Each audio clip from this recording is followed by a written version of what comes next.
दोस्तों स्वागत है आपका नमस्ते इंडिया न्यूज में। हम फिर आपके लिए उपस्थित है अपडेट व अलर्ट न्यूज के साथ ही बात करेंगे आज की उन तमाम बड़ी खबरों की जिन पर बनी रहेगी सबकी नजर, और साथ ही जानेंगे आज का मौसम पूर्वानुमान कि कैसा रहेगा आज का मौसम और क्या रहने वाली स्थिति मानसून की। तो चलिए बिना देर शुरू करते हैं आज की तमाम बड़ी खबरें। दोस्तों वीडियो शुरू करने से पहले कहना चाहूंगा, आपने अभी तक चैनल सब्सक्राइब नहीं किया तुरंत सब्सक्राइब कर ले, वो बेल आइकन दबाएं जिससे आपको ऐसी अपडेट व अलर्ट न्यूज मिलते रहे। साथ ही वीडियो को शेयर करना बिल्कुल ना भूलें अपने व्हाट्सएप और फेसबुक पर, ताकि सभी लोग इन जानकारी का आनंद ले सके। दोस्तों पहली खबर आपके लिए निकल कर आ रही है मौसम विभाग से, skymetweather.com। संपूर्ण भारत का 1 अगस्त 2018 का मौसम पूर्वानुमान। दोस्तों देश भर में कैसा मौसम सिस्टम बना हुआ है, आइए जानते हैं। दोस्तों पूरे देश में मानसून की अक्षीय रेखा फिरोजपुर, अंबाला, बरेली, निम्न दबाव के क्षेत्र पटना, दुमका, बर्दवाना, कोलकाता और बंगाल की पूर्वी केंद्रीय खाड़ी से गुजर रही है। उत्तर प्रदेश के केंद्रीय हिस्सों में एक निम्न दबाव का क्षेत्र बना हुआ है। खाड़ी की एक और शाखा उत्तर प्रदेश के मध्य भागों में बने निम्न दबाव वाले क्षेत्र से असम तक बढ़ रही है। आंतरिक केरल से दक्षिण तमिलनाडु तक एक कमजोर ट्रफ रेखा रही है और मध्य स्तर पर उत्तरी तटीय ओडिशा पर एक चक्रवाती हवा का क्षेत्र बना हुआ है। हरियाणा पर निचले स्तर पर एक और चक्रवाती हवा का क्षेत्र बना हुआ है। अब जानते हैं पिछले 24 घंटों के दौरान मानसून का प्रदर्शन। दोस्तों पिछले 24 घंटों के दौरान दक्षिण पश्चिम मानसून उत्तर प्रदेश, केरल और उत्तर ओडिशा के कुछ हिस्सों में, पश्चिम और केंद्रीय हिस्सों में जोरदार रहा है। इस बीच सिक्किम, पश्चिम बंगाल कुछ हिस्सों, पूर्वी बिहार, हिमाचल प्रदेश के हिस्सों और मध्य प्रदेश पर सामान्य मानसून की स्थिति देखी गई है।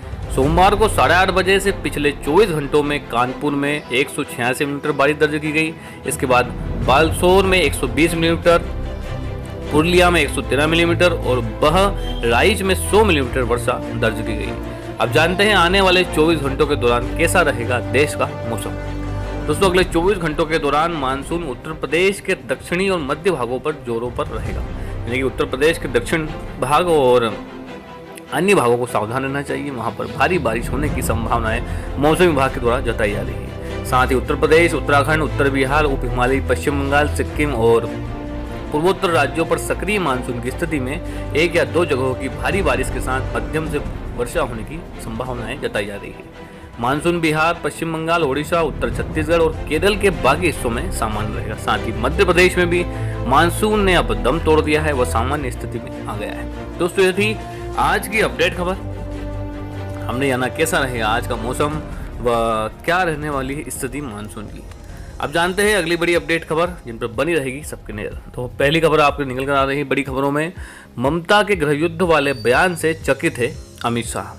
दोस्तों असम में राष्ट्रीय नागरिक रजिस्टर एनआरसी को लेकर पश्चिम बंगाल की मुख्यमंत्री ममता बनर्जी और बीजेपी अध्यक्ष अमित शाह ने एक दूसरे की आलोचना की है। राज्यसभा में अमित शाह के बांग्लादेशी घुसपैठिए वाले बयान को लेकर जमकर हंगामा हुआ था और बाद में एक प्रेस कॉन्फ्रेंस में अमित शाह ने ममता बनर्जी के उस बयान की आलोचना की जिसमें उन्होंने कहा था कि एनआरसी के चलते गृहयुद्ध छिड़ सकता है और हिंसा हो सकती है। अमित शाह ने कहा है कि वो ममता बनर्जी को गृहयुद्ध वाले बयान पर चकित है और ममता बनर्जी के इस पर स्पष्टीकरण देना चाहिए। उन्होंने ये भी कहा कि एनआरसी पूरी तरह लागू किया जाएगा और इसके लिए वह किसी के बाध्य नहीं है। अगली अपडेट है दोस्तों आपके लिए, गो हत्या आतंकवाद से बड़ा अपराध। राजस्थान में रामगढ़ से भारतीय जनता पार्टी के विधायक ज्ञानदेव आहूजा ने कहा है कि गो हत्या आतंकवाद से बड़ा अपराध है। उन्होंने ये भी कहा कि जब भी एक गाय को मारा जाता है तो करोड़ों हिंदुओं की भावनाएं आहत होती है। पिछले दिनों राजस्थान के अलवर में गाय तस्करी के संदेह में रकबर खान की पीट पीटकर हत्या कर दी गई थी, इसलिए यह मुद्दा और भी गर्मा गया है। अब जानते हैं आपके लिए अगली बड़ी अपडेट निकल कर क्या आ रही है, मराठा आरक्षण, मुंबई में आज से जेल भरो आंदोलन। दोस्तों मराठा आरक्षण को लेकर मुंबई में आज से जेल भरो आंदोलन शुरू हो रहा है। इसे लेकर विरोध प्रदर्शन मुंबई के आजाद मैदान पर किया जाएगा। मराठा क्रांति मोर्चा की अगुवाई में यह आंदोलन किया जा रहा है और मराठा ओबीसी के तहत आरक्षण की मांग कर रही है। उनका कहना है कि मुख्यमंत्री देवेंद्र फडणवीस के अगुवाई वाले राज्य की भाजपा सरकार प्रदर्शनकारियों के खिलाफ दर्ज आपराधिक मामलों को वापस लेने में विफल रही है और इसी के विरोध में वे सड़कों पर उतर रहे हैं। आंदोलन के मद्देनजर राज्य में सुरक्षा इंतजाम और सख्त कर दिए गए हैं व प्रशासन भी इसके लिए सक्रिय हो चुका है। अगली बड़ी अपडेट है, शपथ ग्रहण में मोदी को आमंत्रित करने पर विचार कर रहे हैं पीटीआई। दोस्तों, पाकिस्तान के संसदीय चुनाव में सबसे बड़ी पार्टी के तौर पर उभरी पाकिस्तान तहरीक-ए-इंसाफ पीटीआई प्रधानमंत्री पद के लिए अपने प्रमुख इमरान खान के शपथ ग्रहण समारोह में भारत के प्रधानमंत्री नरेंद्र मोदी सहित दक्षिण एशियाई क्षेत्र सहयोगी संगठन दक्षेस के नेताओं को आमंत्रित करने पर विचार कर रही है। पार्टी के एक अधिकारी ने यह जानकारी दी है कि इमरान खान की अगुवाई वाली पीटीआई 25 जुलाई को पाकिस्तानी संसद के निचले सदन नेशनल असेंबली के लिए हुए चुनाव में सबसे बड़ी पार्टी के तौर पर उभर रही है, लेकिन अपने दम पर सरकार बनाने के लिए जरूरी संख्या बल अब भी उसके पास नहीं है। पीटीआई प्रमुख इमरान खान ने कहा था कि वे 11 अगस्त को पाकिस्तान के प्रधानमंत्री पद की शपथ लेंगे।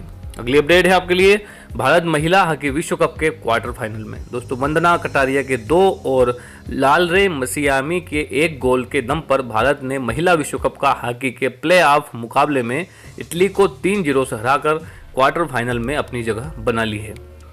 भारतीय टीम पूल बी में तीसरे स्थान पर रहकर प्ले ऑफ में आई थी। अब गुरुवार को क्वार्टर फाइनल में भारत का सामना अपने ही पूल बी की टीम आयरलैंड से होगा। इस मैच में भारत को कुल 6 पेनल्टी कॉर्नर मिले, जिसमें से वे 2 गोल में बदल सकी है।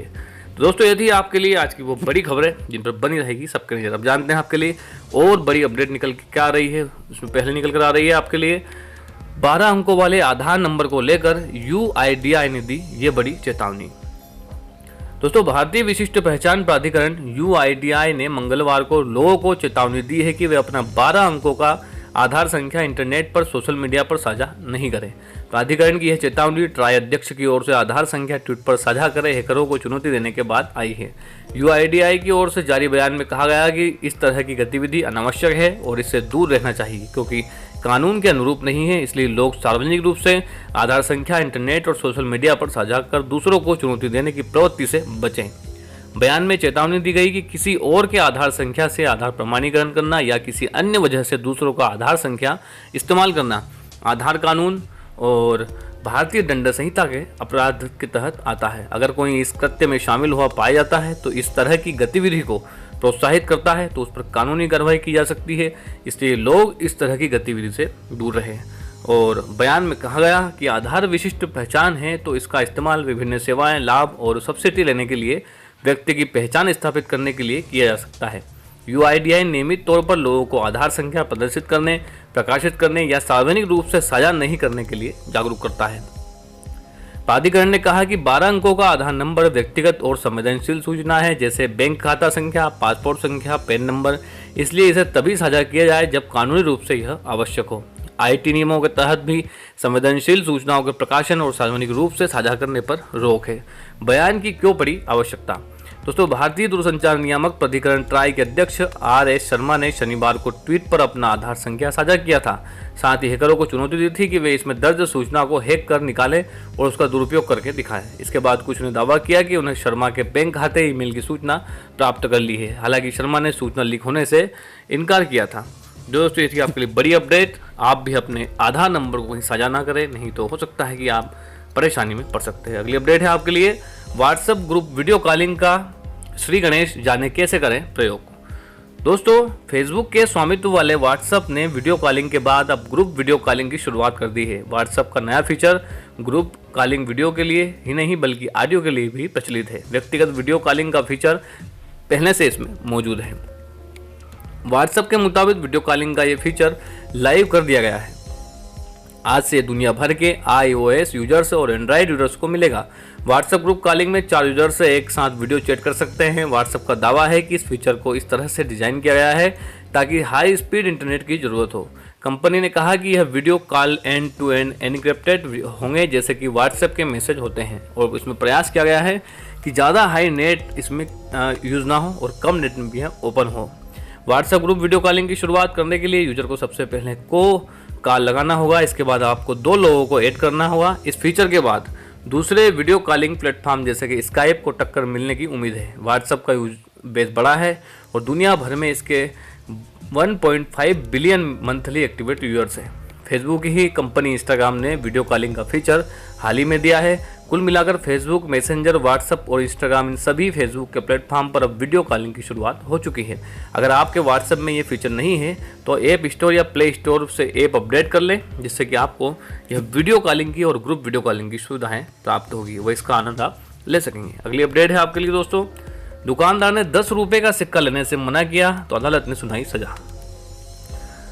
मध्य प्रदेश के मुरैना जिले में एक स्थानीय अदालत ने एक दुकानदार को ग्राहक से 10 रुपए के सिक्के लेने से इनकार करने का दोषी पाया और उसे अदालत उठने तक की सजा के साथ 200 रुपए के जुर्माने की सजा सुनाई। सहायक लोक अभियोजक अधिकारी भूपेंद्र सिंह ने मंगलवार को बताया कि जिले में जोर के न्यायिक मजिस्ट्रेट जेपी चिडार की अदालत ने एक दुकानदार अरुण जैन को सामान के बदले ग्राहक आकाश से 10 रुपए के सिक्के लेने से इनकार करने का दोषी ठहराया। इसे भी दोस्तों 10 रुपए का सिक्का नहीं लिया तो जेल अदालत ने आरोपी दुकानदार को कोर्ट उठने तक की सजा और 200 रुपए के अर्थदंड के दंडित किया है। उन्होंने बताया कि ग्राहक आकाश ने जोर कस्बे में बनियापाड़ स्थित दुकानदार अरुण जैन की दुकान से 17 अक्टूबर 2017 को 2 रुमाल खरीदने के लिए भुगतान बाबत उसे 10-10 रुपए के सिक्के दिए। दुकानदार ने 10 रुपए के सिक्के यह कहते हुए आकाश को वापस कर दिए कि ये सिक्के अब बाजार में चलने में नहीं है। उन्होंने बताया कि खरीदार ने दुकानदार को बताया कि कलेक्ट्रेट मुरैना के आदेश हैं कि 10 रुपए के सिक्कों को लेने से कोई इनकार नहीं कर सकता और ये सिक्के बाजार में चलन में है, लेकिन दुकानदार नहीं माना और उसने ग्राहक से रुमाल वापस लेकर उसे वहां से चलता कर दिया। सिंह ने बताया कि खरीदार ने घटना की रिपोर्ट जोरा पुलिस थाने में दर्ज कराई। पुलिस ने दुकानदार अरुण जैन के विरुद्ध कलेक्टर द्वारा सिक्के स्वीकार करने के संबंध में जारी आदेश का उल्लंघन करने का मामला दर्ज कर लिया। दुकानदार को गिरफ्तार कर लिया और फिर जांच के बाद प्रकरण का चालान अदालत में पेश किया गया। उन्होंने बताया कि न्यायिक मजिस्ट्रेट जोर ने प्रकरण की सुनवाई के बाद दुकानदार अरुण जैन को भांडवी की धारा 188 के तहत कलेक्टर के आदेश की अवहेलना करने का दोषी पाया और उसे अदालत उठने तक की सजा तथा 200 रुपए के अर्थदंड से दंडित किया। दोस्तों यदि आपसे भी कोई 10 रुपए के सिक्के नहीं लेते हैं तो आप भी उस पर कानूनी कार्रवाई कर सकते हैं, क्योंकि सरकार का वो कलेक्टर का स्पष्ट आदेश है कि 10 रुपए के सिक्के लेना अनिवार्य है, इससे कोई मना नहीं कर सकता। दोस्तों यदि आज की तमाम बड़ी खबरें जिन पर बनी रहेगी सबकी नजर, साथ ही हमने आपको जागरूक किया। इसी प्रकार की देश दुनिया की तमाम खबरों से अपडेट व अलर्ट रहने के लिए सब्सक्राइब करें नमस्ते इंडिया न्यूज़ को, बेल आइकन दबाएं जिससे आपको ऐसी अपडेट व अलर्ट न्यूज़ प्राप्त होती रहे।